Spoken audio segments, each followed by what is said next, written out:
Part 5 की शुरुआत वहीं से होती है जब कीजुन और ईना आर्ट स्टूडियो में एक दूसरे को पैशनेटली किस कर रहे होते हैं। फिर आखिरकार ईना को होश आता है और वो किस को रोककर वहां से भाग जाती है। इसके बाद वो जल्दी से सुपरमार्केट पहुंचती है और खुद को शांत करने के लिए फ्रीजर में सिर डाल लेती है और फिर वो ढेर सारी ड्रिंक खरीद लेती है। तो ये देख रीना पूछती है कि क्या कुछ बुरा हुआ है, तो ईना कहती है कि मुझे भी नहीं पता। तो वहीं दूसरी तरफ दिखाते हैं कि कीजुन भी घर लौटता है और लंबे टाइम तक शावर लेता रहता है, जिससे आर्जियोंग भी थोड़ा परेशान हो जाती है। फिर कीजुन उससे पूछता है कि क्या ये नॉर्मल बात है कि कभी कभी लंबे टाइम से जाने पहचाने इंसान के लिए अचानक अट्रैक्शन फील होने लगे। तो इस पर आर्जियोंग कहती है कि हाँ, ऐसा होना बिल्कुल नॉर्मल है। फिर पूछती है क्या तुम्हें मुझसे फिर से प्यार तो नहीं हो गया। तो कीजुन कहता है कि ऐसा तभी हो सकता है जब मुझ पर कोई बिजली गिरे। फिर अगली सुबह दिखाते हैं कि जियोल अपनी माँ से मिलने हॉस्पिटल आता है और उन्हें समझाने की कोशिश करता है कि वो अपनी दवाइयाँ टाइम पे लेते रहे ताकि उन्हें फिर से साइकेट्रिक वार्ड में वापस न जाना पड़े। तभी उसके डैड उसे जेम्स वाले स्कैंडल को लेकर डांटने के लिए फोन करते हैं। इसके बाद वो आजियोंग को कॉल करता है और उससे कहता है कि वो ईना पर नजर रखे। फिर आजियोंग लिफ्ट में ईना से मिलती है और उसे ड्रिंक्स पर चलने का ऑफर देती है, लेकिन सिर्फ वो दोनों। तो ईना को ये थोड़ा अजीब लगता है और वो सीधा मना कर देती है, लेकिन आजियोंग जोर देकर कहती है कि अगर उसे पता चले कि उनके बीच कितनी बातें कॉमन है तो वो खुद हैरान रह जाएगी। ये कहकर चली जाती है। फिर ईना जब ऑफिस आती है तो कीजुन को देख कोशिश करती है कि वो ऐसे बिहेव करे जैसे कुछ हुआ ही न हो। तो वहीं कीजुन वो उसका आने का वेट कर रहा होता है और उससे कहता है कि हमें बात करने की जरूरत है। फिर ये दोनों इंटरव्यू रूम में आ जाते हैं। अब कीजुन जैसे ही कल की बात करने जाता है, इससे पहले ईना उससे माफी मांग लेती है और कहती है कि मुझे तुम्हारा सुपीरियर होने के नाते ऐसा नहीं करना चाहिए था। अगर तुम कंप्लेंट फाइल करना चाहते हो तो कर सकते हो। तो कीजुन कहता है आपसे गलती हो रही है, शायद आप भूल गई हैं कि मैंने आपको किस किया था। तो ईना कहती है नहीं, मैंने आगे होके किस किया। अब तो दोनों ही इस बात पर बहस करने लग जाते हैं कि पहले किसने किस किया था। तो ईना को हार न मानते देख कीजुन पूछता है कि अच्छा ठीक है, अगर आपने किस किया तो क्यों किया। तो ईना इसका रीजन आर्ट स्टूडियो का माहौल बता देती है। तो कीजुन ये सुनकर काफी हर्ट फील करता है, लेकिन वो इस बात को मान लेता है और ये भी बताता है कि मैंने आपको इसलिए किस किया क्योंकि आप बहुत प्रिटी हो। तो ईना ये सुनकर नर्वस हो जाती है और उससे कहती है कि कल जो भी हुआ वो बिल्कुल नॉर्मल नहीं था, इसलिए आज के बाद वो दोनों एक दूसरे से डिस्टेंस मेंटेन करके रखेंगे। अब ये कहकर वो वहाँ से जाने लगती है। तो कीजुन उसे फौरन रोक देता है और कहता है कि मैं आपको बता दूं कि किसी को किस करने के बाद माफी मांगना ये सच में अनोइंग है। दूसरी तरफ दिखाते हैं कि ऑफिस में हुनक्यो अपने साथियों का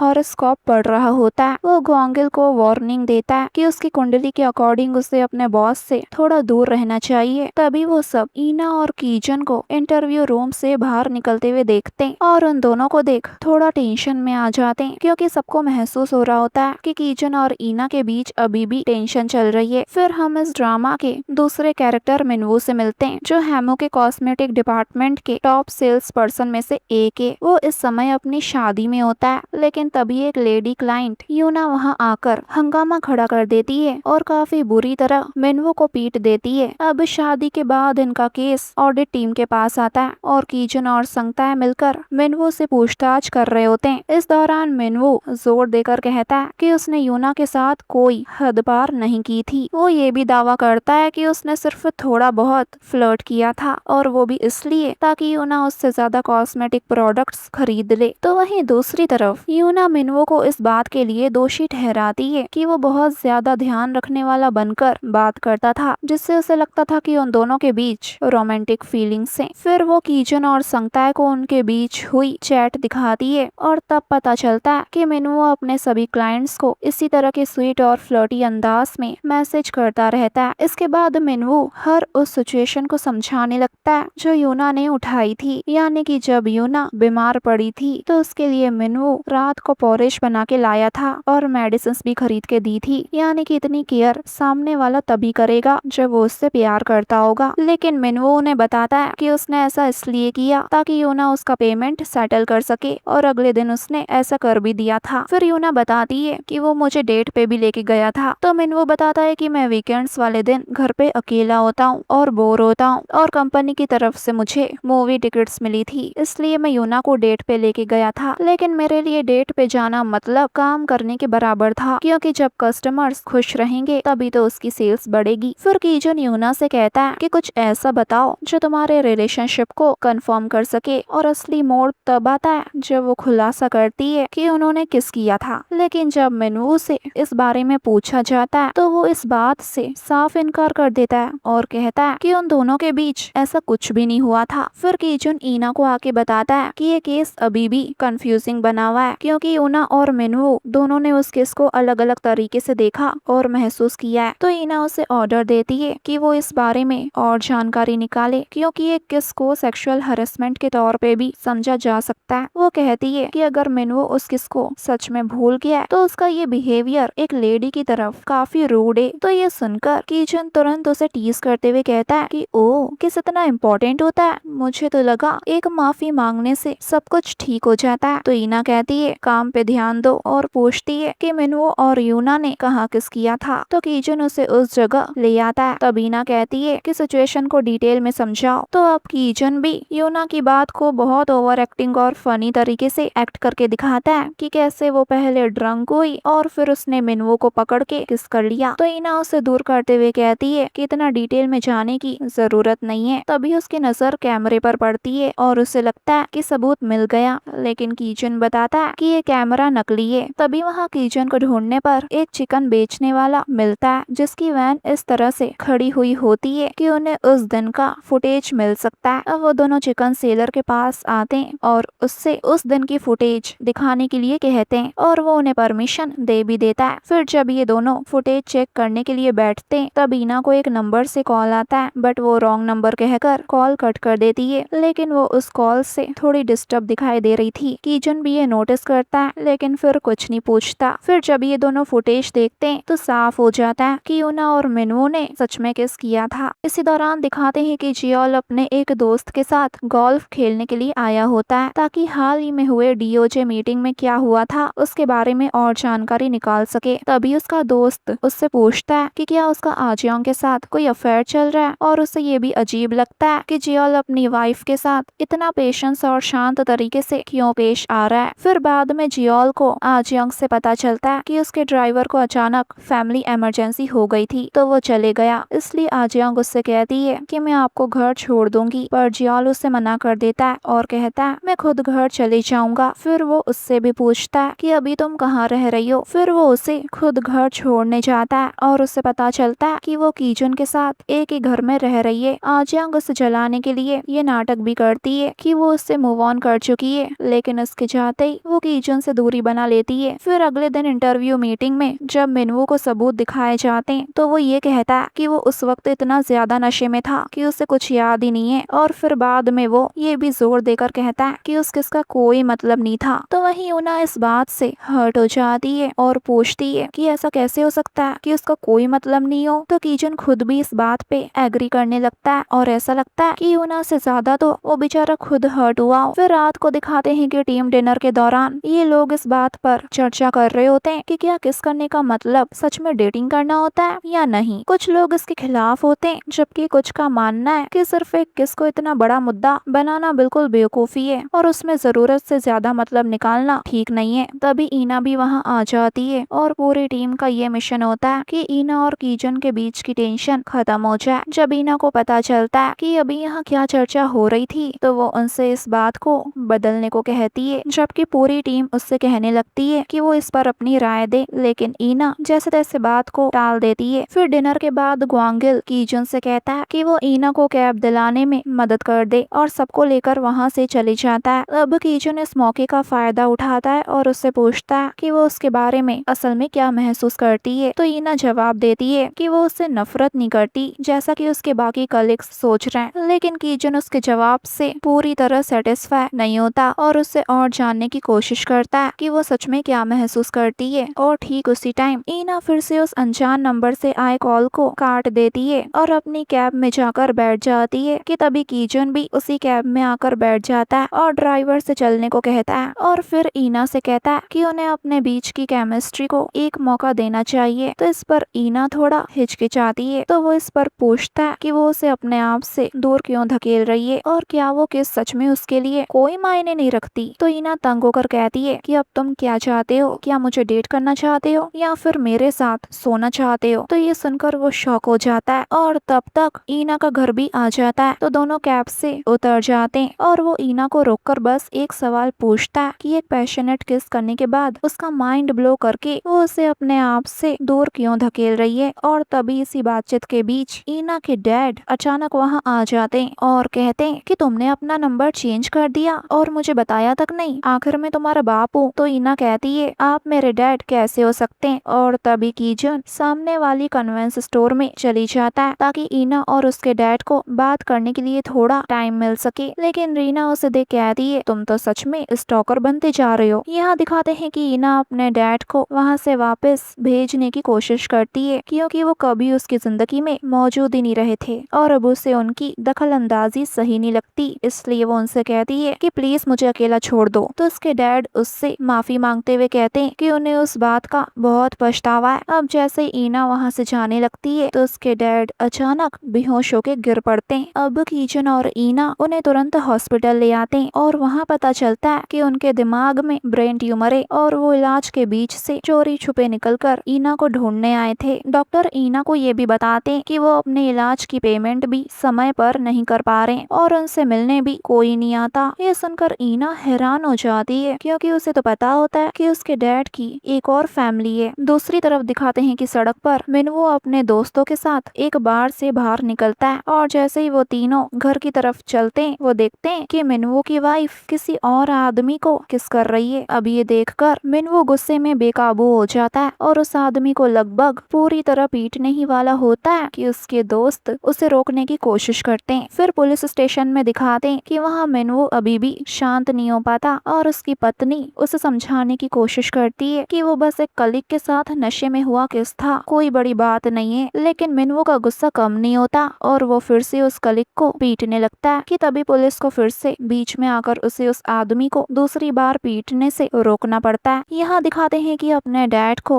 हॉस्पिटल में छोड़ने के बाद ईना और कीजन एक शांत बार में रुकते हैं ताकि बात कर सकें। कीजन उसे बताता है कि वो एक सिंगल मॉम और अपनी आंटीज और बहनों के साथ बड़ा हुआ है क्योंकि उसके डैड की मौत बहुत पहले हो गई थी। वो आगे कहता है कि उसकी मॉम उसके साथ काफी सख्त थी और रोने पर उसे डांटती पीटती भी थी। वैसे अब वो अपनी मॉम की बात को समझने की कोशिश करता है और मानता है कि उसके साथ ऐसा क्यों हुआ था। फिर वो हल्का सा मजाक करते हुए कन्फेस करता है कि उसे आज भी एक सॉफ्ट टैडी के साथ सोना बहुत पसंद है जिसे उसकी मॉम मर्दों जैसा नहीं मानती है। और ये सुनते ईना को हंसी आ जाती है। फिर ईना अपनी कहानी बताती है। वो कहती है कि उसकी मॉम का एक शादीशुदा आदमी के साथ अफेयर था। उस आदमी ने कभी भी ईना को एक्सेप्ट नहीं किया और न ही उसकी परवरिश में कोई मदद की। जब उसकी मॉम ने एक बार उसे उस आदमी से मिलवाने की कोशिश की तो उसने साफ वार्निंग दे दी कि वो कभी उसके आसपास न आए और दोबारा उसे देखने की कोशिश भी न करे। देन अनफॉर्चुनेटली ये बात फैल गई और ईना और उसकी मॉम को लगातार बुली किया जाने लगा और हालात इतने बिगड़ गए कि आखिरकार उन्हें एक नए शहर में शिफ्ट होना पड़ा। तब जब ईना कॉलेज जाने लगी थी, ईना को पूरी उम्मीद थी कि कॉलेज उनके लिए एक नई शुरुआत होगा। लेकिन बाद में उसे ये जानकर बहुत दुख हुआ